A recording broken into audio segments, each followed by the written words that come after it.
Qui a casa mia, solitamente, preparare la tavola è un gesto abbastanza automatico. Si dispongono le cose più o meno sempre allo stesso modo, e più o meno sempre le stesse, e non ci si fa caso dove finisce una coppa di insalata o un pezzo di pane durante la cena. Però, tutto cambia nelle occasioni importanti.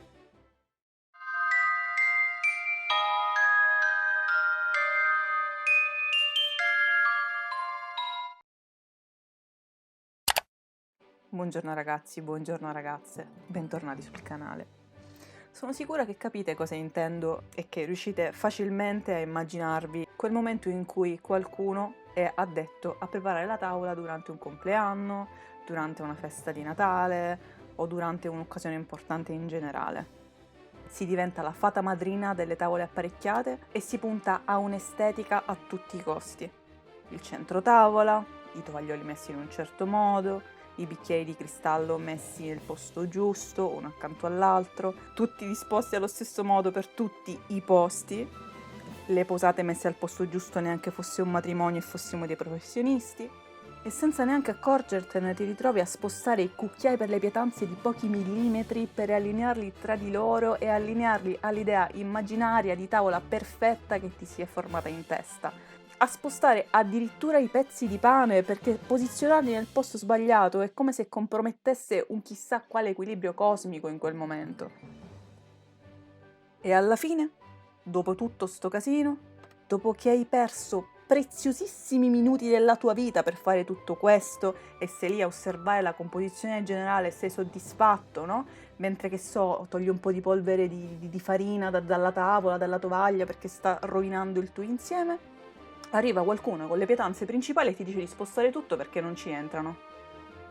E ti sembra assurdo dover spostare il pane disposto così bene, i tovaglioli a triangolo messi dentro i bicchieri. Hai persino messo delle candeline che non ti servivano per rendere tutto più grazioso. E solo in quel momento ti rendi conto che non hai pensato al fatto di aver occupato tutta la tavola, tutta la tovaglia, con cose perfettamente e stupendamente inutili. Così è un quadro. Quella della composizione è un'arte a sé.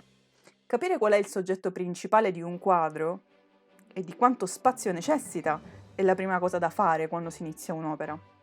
Perché ogni singolo elemento non necessario deve essere trattato esattamente per quello che è. Un elemento che serve a riempire ed equilibrare, ma soprattutto ad esaltare il soggetto reale del nostro dipinto. Basta sbagliare la posizione di un elemento per cambiare completamente il senso dell'opera. È proprio come nella tavola. Se noi mettiamo quantitativi spropositati di pane assieme alle nostre ciotole ripiene e le varie pietanze, improvvisamente non è più chiaro se è il pane che accompagna il pasto o è il pasto che serve ad accompagnare il pane. Nelle botteghe degli artisti, no? Quando, come sapete, un tempo gli artisti si formavano in bottega, no? Prima delle accademie di belle arti, prima delle scuole di pittura, gli artisti si formavano in bottega.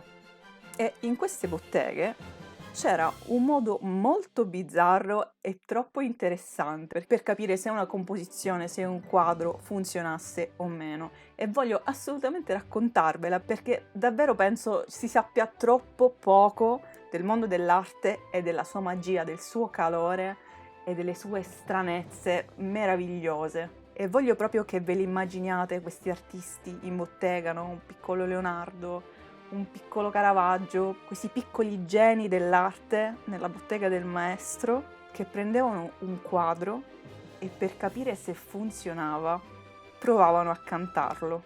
Sì ragazzi, lo cantavano. Trasformavano un dipinto in un solfeggio.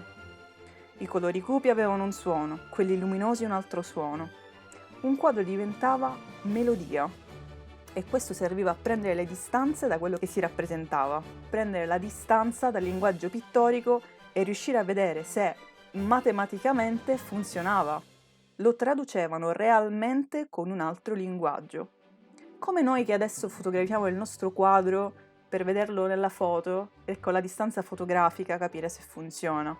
Ma loro ovviamente non avevano gli strumenti che abbiamo noi e facevano quello che potevano per capire se un quadro nell'insieme funzionava. E credo che paradossalmente loro che avevano meno strumenti erano molto meno pigri, si buttavano molto di più. avevano molta più cura di quello che andavano a fare e davano molto più valore all'errore anche e alla correzione. Io trovo per esempio molto affascinante quando, per esempio, con le radiografie o con altri strumenti, nelle tele più antiche si riescono a vedere nella stratificazione del film pittorico i cosiddetti pentimenti, ossia arti cancellati, riproposti in altre angolazioni o addirittura personaggi con pose direttamente diverse, completamente cambiate per intero rispetto alla figura che noi conosciamo e che possiamo ammirare nelle loro opere. E perché succedevano queste cose? Perché era un po' così che per la maggior parte potevano provare o meno la composizione. Basti pensare che noi adesso possiamo fare i bozzetti, possiamo disegnare e ridisegnare sui nostri blocchi un soggetto prima di dipingerlo, mentre loro banalmente, fino a una certa, non avevano neanche la carta. E non è un modo di dire. Se ci pensate, fino al Medioevo la carta era qualcosa di raro, era poco prodotta perché era poco interessante, era poco utilizzata. I veri fruitori di questo genere di materiali erano gli amanuensi, ma gli amanuensi preferivano utilizzare la pergamena, perché la pergamena, dovendoci dipingere sopra, teneva molto di più il colore, perché era molto più grassa, era molto più resistente. E sarà solo con la rivoluzione tipografica di Gutenberg che cadrà in disuso il discorso della pergamena e il concetto di dipingere su appunto una carta, una superficie, introducendo invece il concetto di stampa, no? I caratteri prestati con i timbri, la possibilità di utilizzare qualcosa di più leggero, quindi la carta che entra in grandissima diffusione e in grandissima produzione.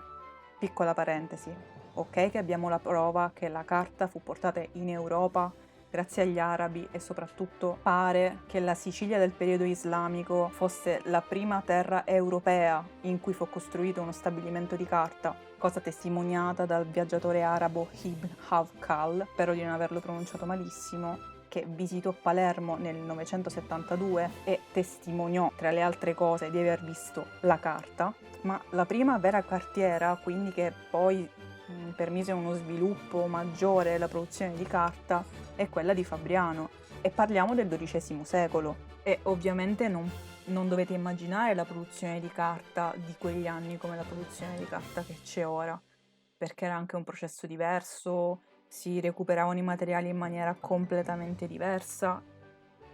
Era ovviamente appannaggio di piccole realtà. Ebbe sì la sua rilevanza, perché grazie a Fabriano, che impiantò la sua cartiera sul Reno, quindi vicino Bologna, iniziò a diffondersi anche in altri paesi europei la produzione della carta, ma oggettivamente è soltanto con la tipografia e Gutenberg che cambiano le cose, e quello era il 1450. E se ci riflettiamo è pazzesco come ciò che noi diamo così per scontata, con le nostre risme da 1000 fogli, blocchetti a €1, in realtà così scontato non è. È affascinante vedere come gli artisti si ingegnavano nei modi più disparati per riuscire a creare al meglio le proprie composizioni e riuscire a studiarle quando non avevano i mezzi. Vi ricordate quando nel video sull'Accademia e l'importanza della laurea dell'Accademia, che se non sbaglio si intitola l'Accademia, la scuola delle patatine? Boh, non mi ricordo esattamente, comunque ve lo lascio in schedina. A un certo punto del video io vi dico che anziché concentrarsi su cosa rappresenta un quadro, sarebbe giusto chiedersi come funziona.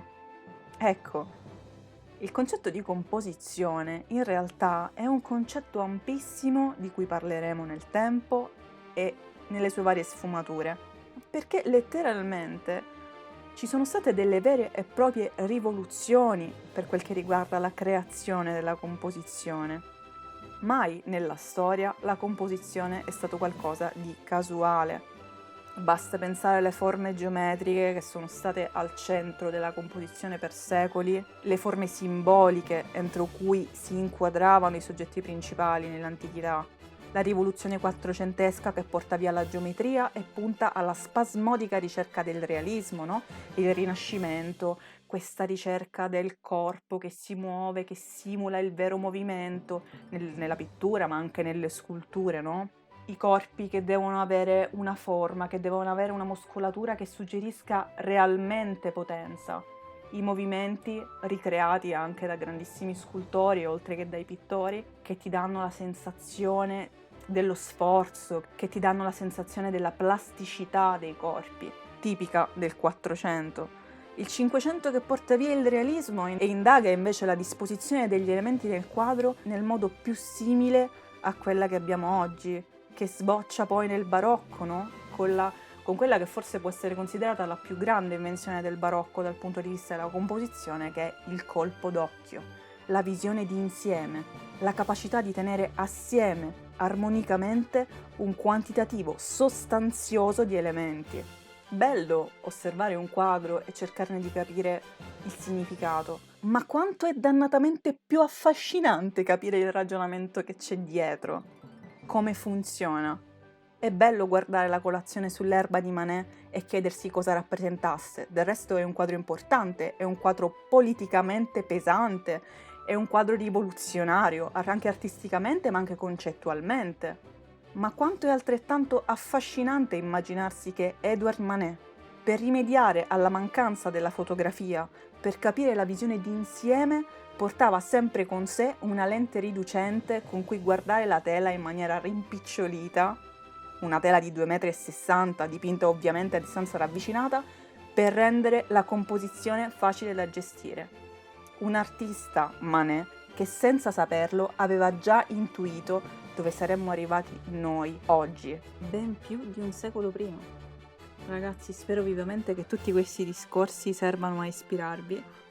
Mi chiedo se qualcuno di voi farà cantare i suoi quadri d'ora in poi. E spero che la metafora della tavola vi sia stata illuminante per capire l'importanza di dare il giusto spazio e il giusto valore ai soggetti all'interno di una composizione.